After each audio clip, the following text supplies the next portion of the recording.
Vendredi 16 novembre, vous êtes bien avec nous sur Grand Littoral TV, c'est votre chaîne d'information régionale. En continu tous les quarts d'heure, une nouvelle édition pour tout voir et tout savoir de l'info près de chez vous. Comme toujours, on démarre par vos prévisions météo avec encore beaucoup de brume et de brouillard ce matin partout dans la région. Et des nuages bas qui, comme hier, auront beaucoup de mal à se dissiper. La grisaille pourrait bien rester installée toute la journée dans la région.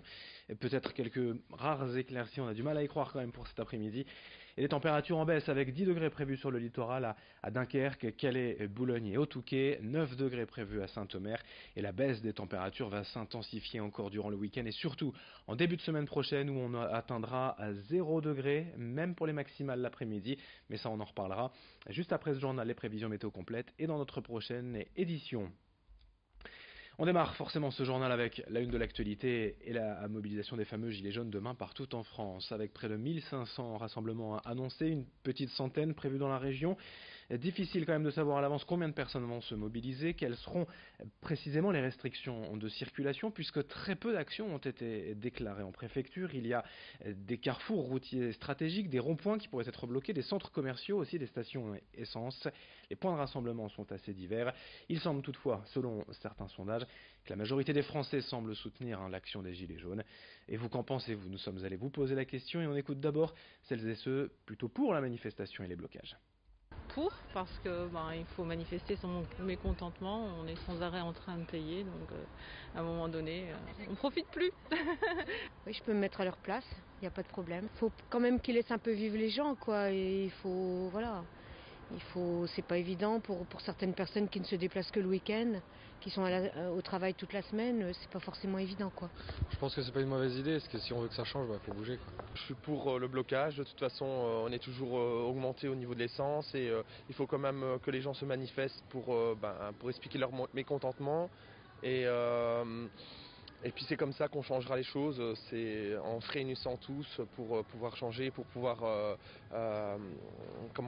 expliquer le mal-être.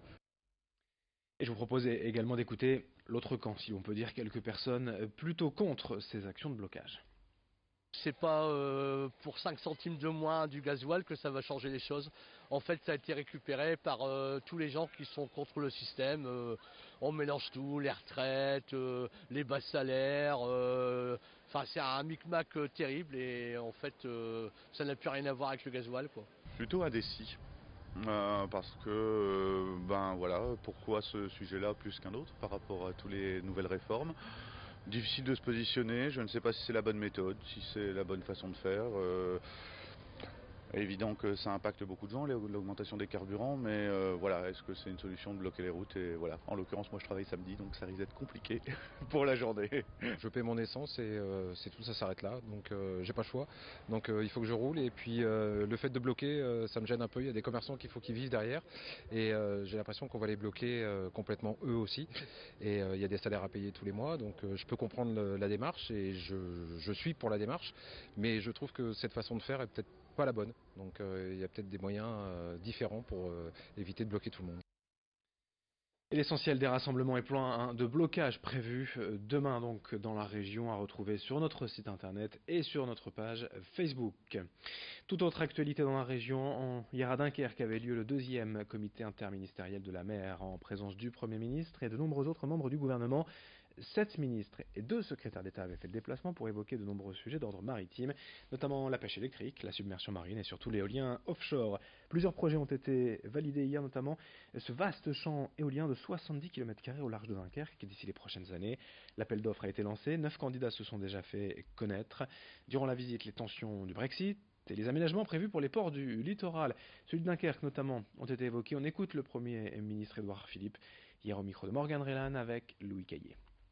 Nous avons pris la décision de présenter au Parlement un projet de loi d'habilitation qui, s'il est voté par le Parlement, autorisera le gouvernement à prendre un certain nombre de mesures du domaine législatif et ou du domaine réglementaire pour que, là encore, nous puissions, au 29 mars prochain, si les choses ne se passaient pas aussi bien que ce que nous espérons, puisque bien entendu nous souhaitons qu'un accord puisse être trouvé, ça nous permettrait de ne pas être pris au dépourvu et donc de pouvoir apporter les réponses que ne manqueront pas de poser, et ceux qui sont attachés à la sécurité des personnes et ceux qui sont attachés à la lutte contre la fraude, et il faut être d'une vigilance absolue en la matière, et ceux qui veulent aussi pouvoir traverser le Channel dans les meilleures conditions possibles.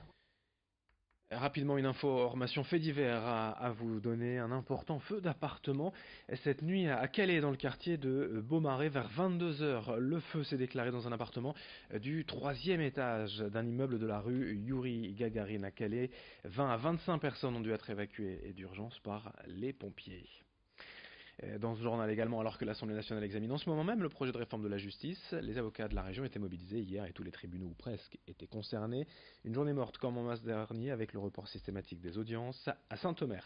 Le tribunal de cour d'assises du Pas-de-Calais, c'est François Dauge, ancien bâtonnier, qui a pris la parole et a exprimé les craintes des avocats quant à ce projet de réforme. Pour l'État, l'objectif c'est de permettre un accès à la justice plus simple, plus numérique, plus rapide. Pour les avocats, cela risque de donner plus de pouvoir aux procureurs, de créer une justice par Internet avec de simples algorithmes pour rendre les jugements. Ils craignent aussi la création des tribunaux criminels départementaux qui videraient selon eux les cours d'appel. Explication au micro de Louis Caillé. Pour le gouvernement, c'est un accès plus rapide, plus simple et numérique. Pour nous, c'est un accès plus compliqué, dans la mesure où, certes, le développement du numérique est en voie, mais avant de développer la justice numérique, il faudrait déjà développer le numérique en tant que tel, puisque nous avons encore de grosses difficultés avec Internet. Il y a encore, notamment dans la région, de grosses zones blanches, qui fait que, et puis tout le monde n'a pas un ordinateur, tout le monde n'est pas forcément connecté. Plus rapide dans la mesure où, comme je vous l'ai dit, on délocalise certains contentieux à l'extérieur, donc forcément les tribunaux auraient à se concentrer sur certains types de contentieux. On termine avec quelques infos sport à vous donner d'abord en basket, en Jeep Elite, l'ancienne Pro A. Le SSM Le Portel joue ce soir à domicile au Chaudron face à Cholet, c'est à 20h. Presque dans le même temps, à 20h30, le BCM Gravelines Dunkerque jouera à Dijon. Il y a également la Coupe de France, le 7e tour, ce week-end. Et dès ce soir, l'USLD et Club de National Dunkerque se déplacent à Valenciennes au stade du Hainaut, c'est à 18h. Un horaire d'ailleurs qui fait polémique pour les supporters des deux camps. Demain, les cheminots d'Hazebrouck accueille Gravelines, l'AS Marc reçoit l'US Saint-Omer et l'USBCO, l'autre club de National du Littoral, jouera à Marc-en-Barœul demain soir. Fin de cette édition, merci de votre fidélité. Vendredi 16 novembre, vous êtes bien sur Grand Littoral TV. Dans un instant, d'autres infos à suivre. Je vous souhaite une très belle journée.